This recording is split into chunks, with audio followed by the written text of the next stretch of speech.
The sun dipped below the horizon, painting the sky in hues of bruised purple and burning orange. In the small, picturesque town, time moved slower, as if the rolling hills and paths were designed to keep secrets. This was the only world Hiro and Akari had ever known. They were two souls woven together since childhood, their lives a series of shared umbrellas, stolen snacks, and homework sessions that stretched into the night.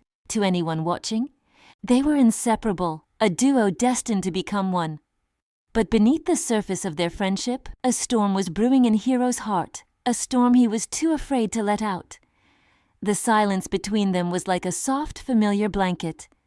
They could sit on the rusted swings of the local park for hours without uttering a word, yet they understood the rhythm of each other's thoughts. Hiro knew the way Akari's eyes would brighten when she saw a stray kitten, and Akari knew how Hiro liked his tea. However, this comfort was a double-edged sword. For Hiro, it was a safety net that prevented him from falling, but it also prevented him from soaring. He loved her with a depth that terrified him, a love grown from the roots of their shared history. Yet every time the words reached the tip of his tongue, the fear of losing what they had acted like a weight, pulling his confession back. He convinced himself there was no rush. He believed Akari would always be there, a constant in his life, waiting for the day he finally found his courage.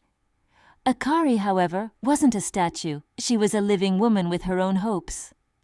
Over the years, she had dropped countless crumbs for Hiro to follow. There were moments when she would linger too long at the doorway after saying goodnight, or times she would ask hypothetical questions about their future, her voice trembling with a hope she couldn't hide. She would look at him with an intensity that begged him to bridge the gap between friendship and something more. But Hiro, blinded by insecurity and the fear of rejection, would simply offer a polite smile, retreating into the safety of their status quo. He saw the signals, but he interpreted them as tests he wasn't ready to take, assuming the door would stay open.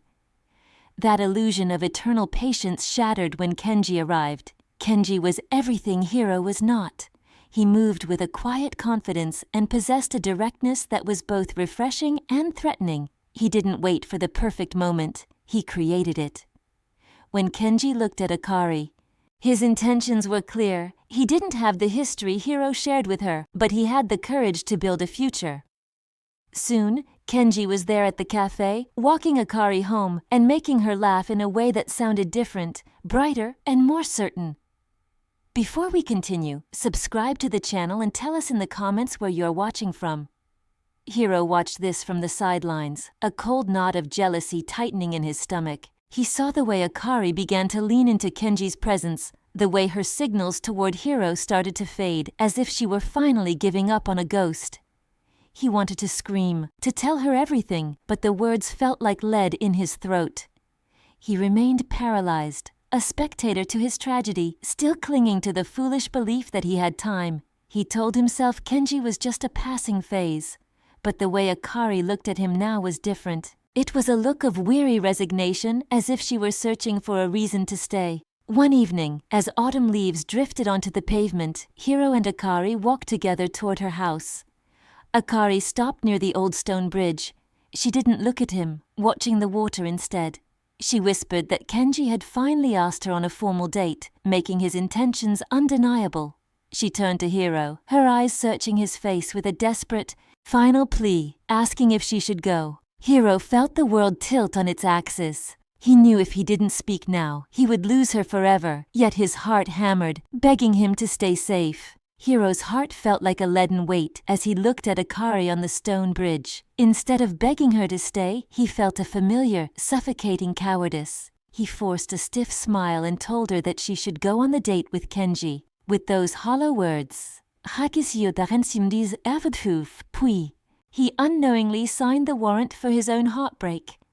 Akari's shoulders slumped almost imperceptibly, a flickering light behind her eyes finally dying out. She nodded slowly, her gaze returning to the flowing water below, and Hiro felt a cold distance begin to settle between them even as they stood side by side in the twilight. The seasons began to bleed into one another with a cruel indifference. Autumn's golden decay gave way to a biting winter that mirrored the chill settling in Hiro's bones. He watched from the painful periphery as Kenji and Akari became an inseparable pair. He saw them walking through the fresh snow, Kenji's arm draped confidently around her shoulders, keeping her warm in a way Hiro's mere friendship never could. Hiro remained the best friend, the reliable shadow haunting the edges of her new blossoming life. He spent his nights staring at the ceiling, rehearsing grand confessions that never actually left his bedroom. He convinced himself that tomorrow would surely be the right time. He treated time like an infinite resource, never realizing that every hour he spent in his own silence was an hour he was losing her forever.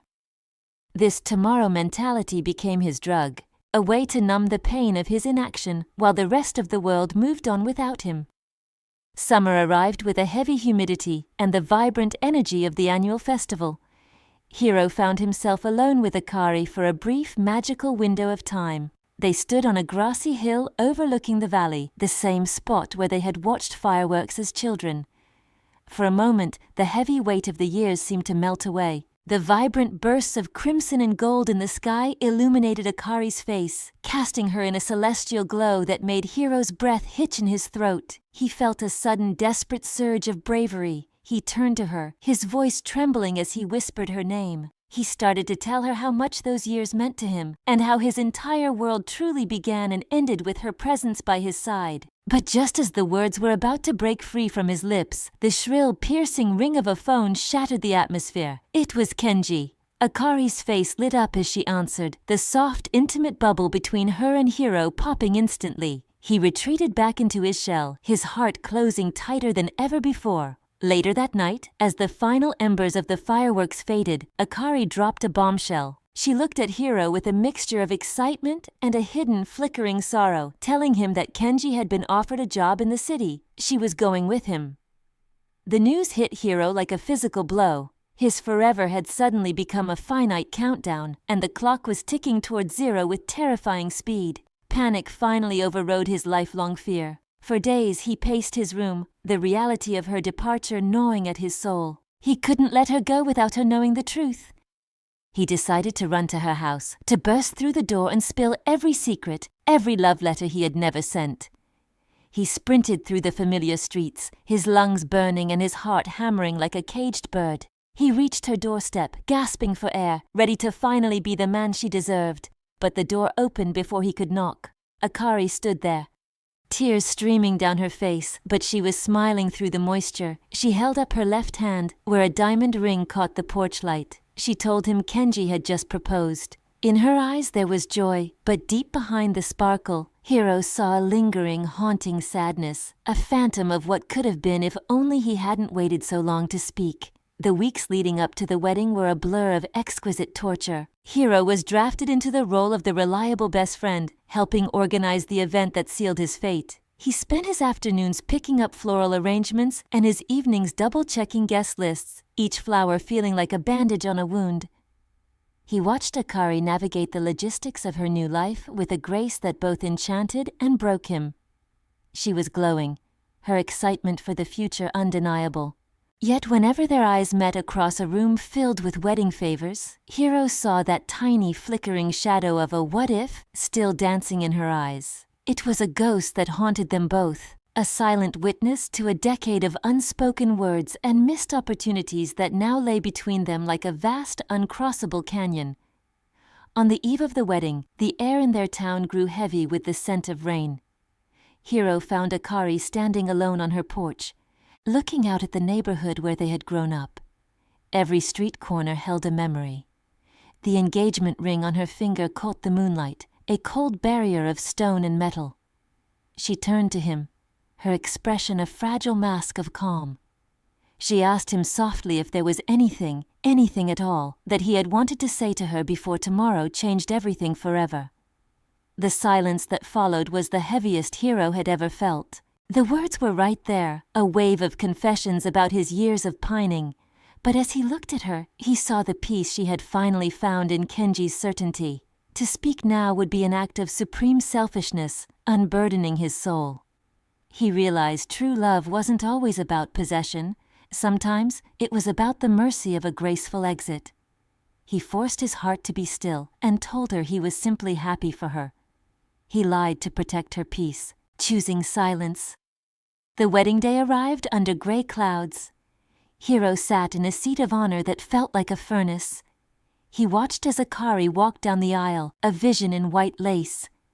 When she reached the altar, Kenji took her hand with a firm, unwavering grip. In that moment, Hiro's bitterness dissolved into a hard clarity. Kenji hadn't stolen Akari. He had simply looked at her and known her worth immediately. He had spoken when Hiro had stuttered, and he had acted when Hiro had hesitated. The tragedy wasn't that Akari had left. It was that Hiro had never given her a reason to stay. As the couple exchanged their vows, Hiro realized that his silence had been a choice, and this loss was the inevitable consequence. As the newlyweds prepared to drive away, the clouds broke. A cold rain began to fall, drenching the world in a somber gray. Hiro stood by the curb, watching the taillights of their car disappear into the mist. In his coat pocket, his hand gripped a weathered envelope, a letter he had written years ago, filled with every emotion he had been too afraid to voice. He didn't throw it away. He simply held it, letting the rain soak through the paper until the ink blurred into illegible streaks, mirroring the dissolving dreams of his youth. Years later, Hiro sat on a park bench. He looked at the young man beside him, bright with old indecision. Hiro leaned in, his voice raspy but steady. The world does not wait for the fearful. Silence is a slow-acting poison. He urged the young man to go to the person he loved and tell her the truth right now, before the clock ran out. Because in the end, the loudest sound a heart can make is the echo of the words it never had the courage to say.